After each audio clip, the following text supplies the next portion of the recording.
ইয়া মই পাতিহাঁহ বনাবলৈ লৈছোঁ।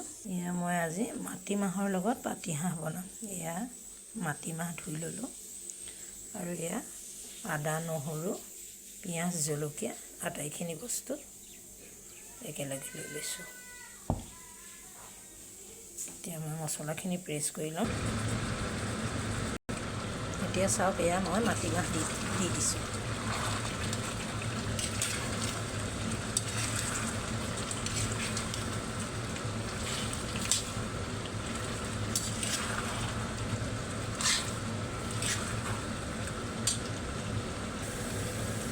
যিসকলে মাটিমাহে পাতিহাঁহে বনাই খোৱা নাই, বনাই পেলাই খাই চাবচোন, বৰ ধুনীয়া লাগে।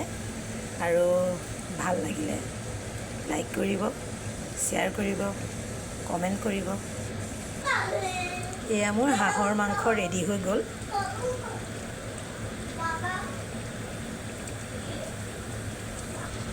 আজিলৈ এৰিলোঁ, ধন্যবাদ।